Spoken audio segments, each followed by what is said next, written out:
Hey everybody, this is a real quick video in case you have Anker Soundcore P40i wireless Bluetooth earbuds and you need to do a hard reset to the factory default settings on them.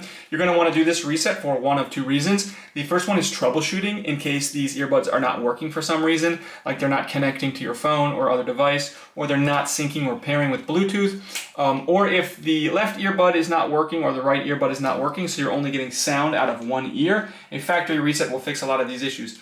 If you can't get it fixed or you decide you just want to buy a new set of earbuds, I'll put a link in the description to a pair of earbuds that I have and I like a lot. But anyways, the second reason you might want to do this is if you just want to delete all of the pairing history off of these earbuds so you can set them up like they're a new set of earbuds coming out of the box. We can do that really easily. We just need to set them in the case as shown here and leave the lid open. Make sure they got a decent charge on them and make sure they're well seated in the case. And once you do that, you're just going to press and hold the button on the back of the case for 10 seconds. And while you're doing it, you're just going to keep an eye on this light indicator right here.